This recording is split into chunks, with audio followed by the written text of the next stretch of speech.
Hey, B-Siders. Welcome to another episode of Bravo for the B-Side. This is Jim. I'm Danny. And this week we have something. It's, don't give me that look. It's a movie that, it has a cult following. Yes. It was supposed to be a major motion picture in terms of release and everything. Yes. All of that.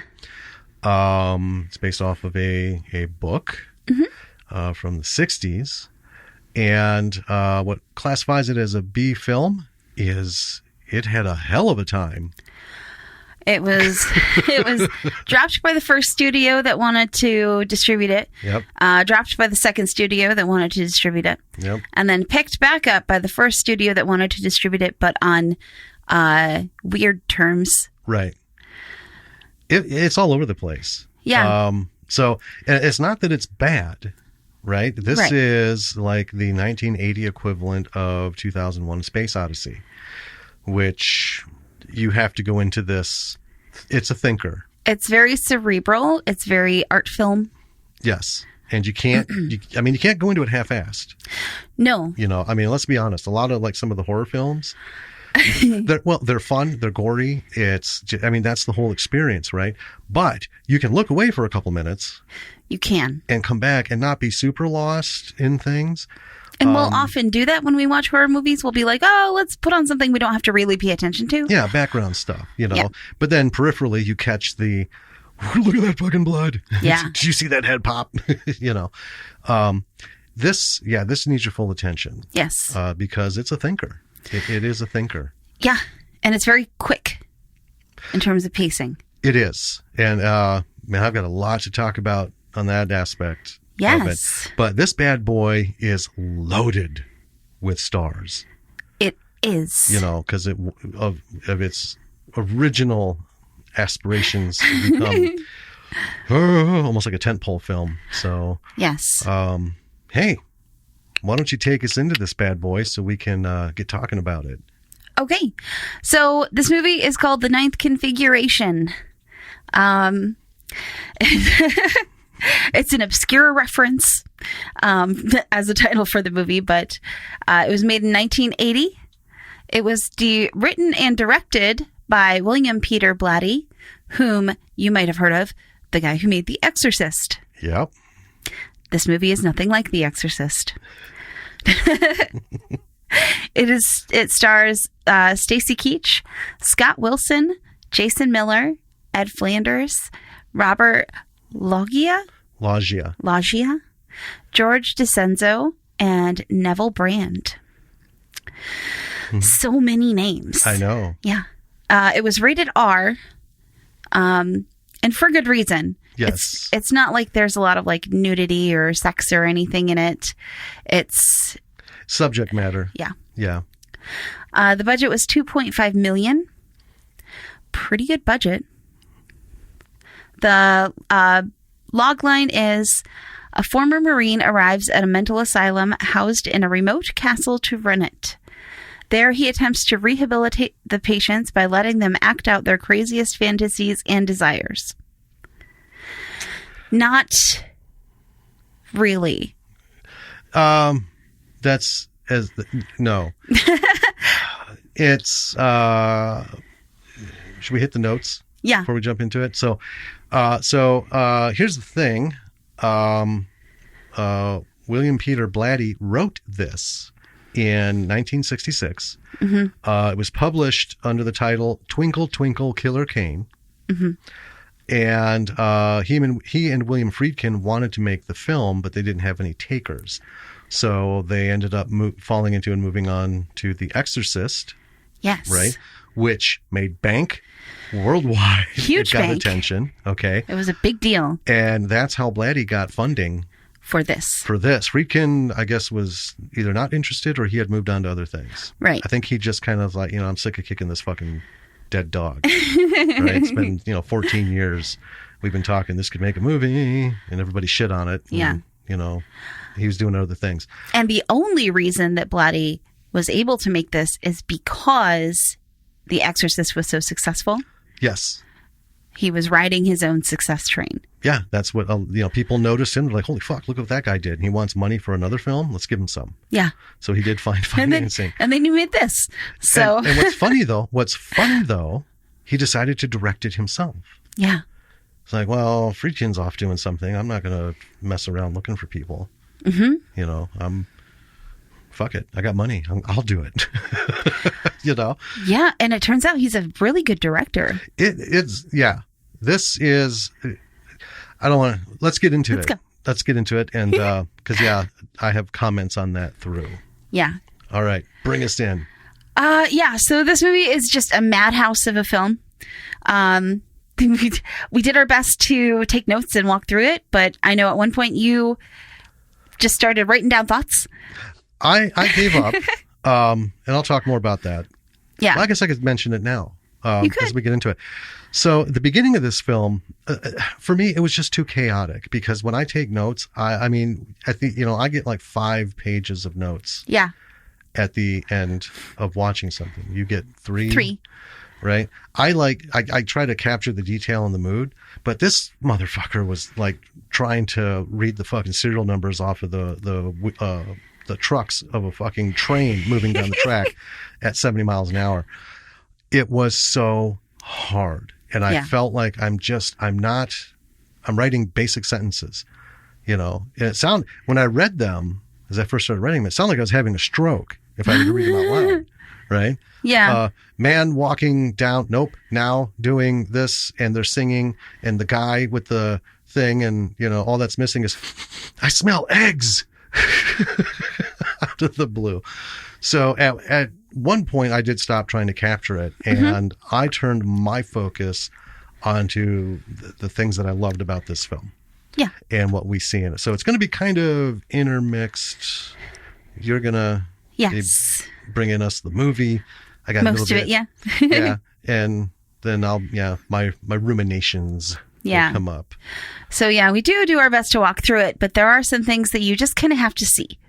I want to say, I don't know if we can do this justice. I had reservations about this. I know. Just because this is such a visual movie that you just can't in a passing sentence capture the mood because there is so much visually going on. Yeah. And these things are literally 2, 3, and 4 second lines. Yeah. Handed off, and they're random. But when you're watching it, it makes sense. It fits. It's all right there. And so if you're listening to this, folks, and at some point during or after you're like, I don't know, trust me, you need to see this fucking thing. You need to clear your calendar. You need 2 hours. You need to put your comfy clothes on. Yeah. Right? You need to kick the fuck back, put the kids to bed. Right? Because you don't want interruptions on this. Yeah. And dive in. Turn the lights down and just soak into this thing and let it just... This is literally a mind fuck of a movie. Yes. And it will get you thinking about shit. It will. It will. So that's okay. I step back now. Okay. It's yours. All right. So we start out, and before even visuals hit me, it's that song San Antone. Yeah. Which is just really lovely to hear. We're over water. We're in front of a castle. It's raining. It's a really kind of somber, slow opening. And it sets the tone for like, okay, I'm in for a serious movie. And then we see young Scott Wilson, who is Herschel. Yeah, for those Walking of you Dead. who don't know the name Scott Wilson, he's Herschel Green from Walking Dead. And it's funny because a lot of people we've seen who watched The Walking Dead when he was before he got killed. Yeah. And that better not be a spoiler because that was like 5 years ago, people. Yeah. They didn't know he had been an actor, and this wasn't even like his first stroll in 1980. No. So yeah, he's a wonderful Scott, actor. He is fucking wonderful, and he's one of the key players in this. Yes. Yeah. So he's sitting on a window ledge, and then there's a lot of really nice outdoor shots, but the film quality is a little grainy, but I think that's partially because it's an older film. Yeah. Yeah, Yeah. Well, I think it was actually because it was second unit. probably. Because this was filmed in Austria. Was it Austria? I think so. Yeah, Austria and parts here in the U.S. Mm-hmm. Yeah. So why don't you tell us? Well, what's next? it's a castle. He's in a castle. Yep. And there's shots of this castle, and it's kind of ridiculous. This castle. Yeah. It's absurdly tall. Yes. And it doesn't widen at the bottom at all. It's just like really narrow and super tall. Yep, like a giant oatmeal box with corners. Yeah. And with like 12 spires. Yes. And, well, here's the crazy. thing. It's real. Yeah.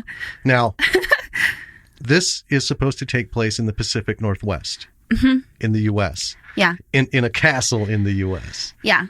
I fucking love it. Well, because we talked about that in a previous episode. We brought this up. We did. Yeah. And actually, my dad called to correct you. He was like, it's not an abandoned castle. The military rented it from someone. Oh, okay. To use. Cool. So. Well, there you go. So, yeah, they had to go to Austria to find this castle.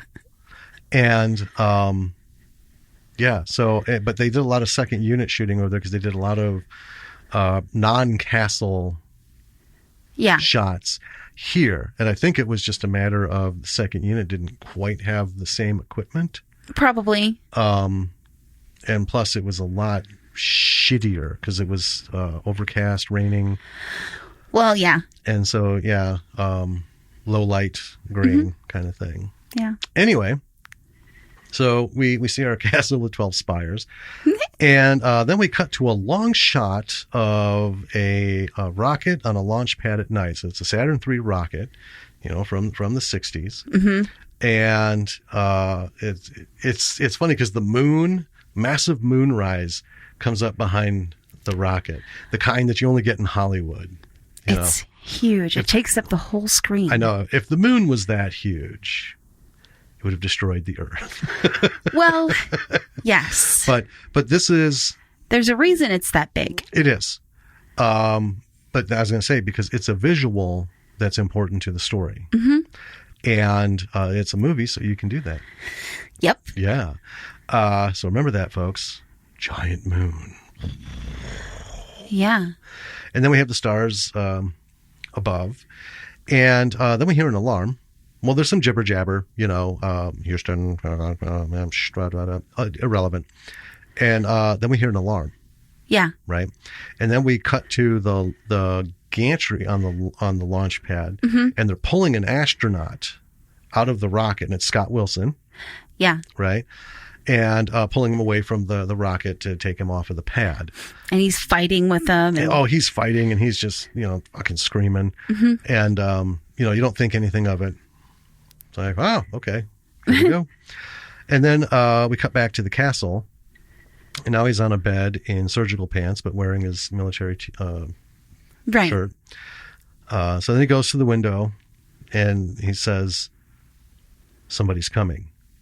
Just kind of... Yeah. So then we hear trumpets. They're playing Reveille.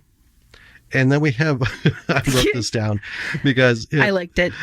We have a mix of soldiers not seen since MASH, the movie, line up in the courtyard. And Scott comes down, and he's got this fucked up like Mad Hatter top hat. Yep. And a cane. And I never could figure out that jacket. Was it a smoking jacket? Because it's kind of in rough shape. I believe it was like a flight jacket. Like a flight jacket? Because it was red. Yeah. The red jacket. Anyway, he comes out in this red thing and this fucked up hat and his cane. And they all, respond to him, Hail Caesar! Yeah. Then we get kind of a voiceover that explains what's going on, because you start this out and you're like, what the fuck? Right. Well, and that's our first introduction to just 4 and 5 word. Yeah. Bing, bang, bang, boom, boom. Yep. When you see this, like I said, you see this ensemble, you're like, mm-hmm. So a voiceover explains that after the Vietnam War, there were an unusually high number of soldiers exhibiting psychosis. Just before coming home, being sent home for psychosis, and like right after they came home. And so the military set up a number of secret bases to study the phenomenon, one of which was a castle in the Pacific Northwest United States, running secretive experiments to study this.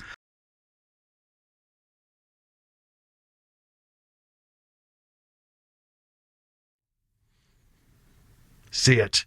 See it. Especially now that it's on Amazon Prime. There's no excuse not to. You know, I'm okay. I'm really happy that it's on Amazon Prime Video. And if you have Prime Video, you can watch it for free. Yes. If you don't have Prime Video, you could rent it. But here's a little story. Tell us a story. A number of years ago, I first watched this movie when I was like 16. Okay. My dad recommended it to me, and I watched it, and I loved it.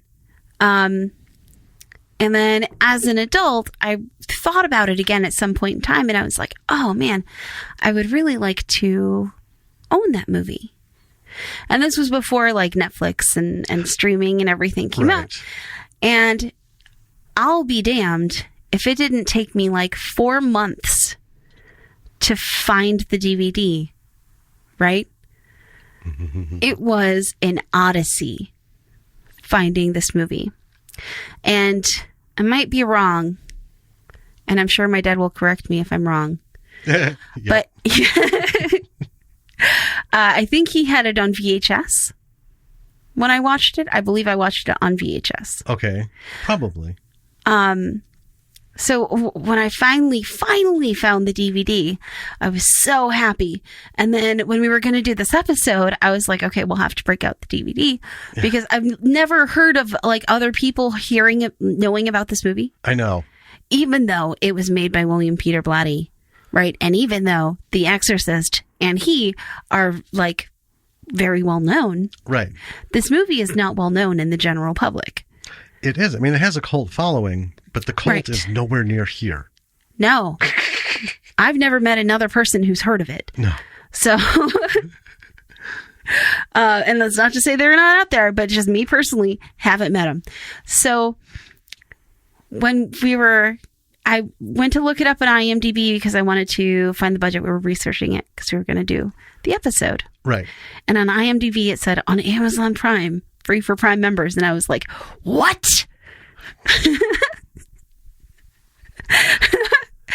So by 4 months of searching for this DVD. Well, I mean, but we don't know how recently it came onto Prime. Yeah, I have no idea. Because it certainly never showed up in the What's New. No. Right. But I know that pain. Well, how hard was it you to find me a copy of The Tall Guy? It was very hard, and it was pretty expensive. It was expensive, and it took me for fucking ever to find a copy of Local Hero. Yeah. And let's not forget The Keep. I know.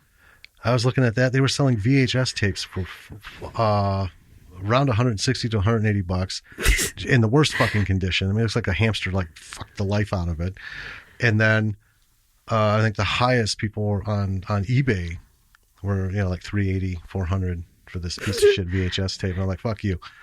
And then one day it showed up on Netflix. Remember? Right. And I was like, no, what are you showing me? I haven't seen this in fucking ages. Yeah. Oh, and we watched it. And then like 3 weeks later, it was gone. It's so weird. And then it came back a couple months later, and then it went away, went back, came away. And I'm like, what the ever-loving fuck? And then one day it showed up on iTunes. And I was never so close as to actually shitting my pants as an adult. I'm like, are they fucking with me? Is this real? Yeah. What if I buy it and it disappears? Yeah, because I love the movie. I mean, I love the book. Yeah. And I thought the movie did a fair take on it. Mm-hmm. And, anyway, yeah, I get it. I get the pain. It's like, oh, shit, all those years of fucking wanting and waiting. I had that sad-ass recording I know. I recorded the movies, folks, on my fucking... it was on HBO. This was late 80s.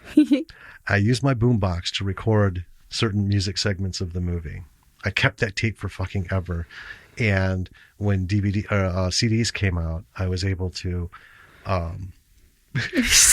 play the tape on my boombox into the computer, record it onto a DVD, and then that eventually became a digital file. And it was just the worst shit. It sounded so fucking bad. It was beyond hope. That's all I had of this fucking film. Yeah. Because you couldn't watch it anywhere. You couldn't find it anywhere. It's wild. And now I have it as if none of that angst ever and people are like, oh, The Keep. Yeah, I'll buy it. Fuck you. You don't know what it's like. You didn't go through you didn't earn this. But we've culled our DVD collection a few times over the last couple of years. Oh my God. We had like 400 or something. We had 560 DVDs. Okay. And now we probably have maybe 150, if that.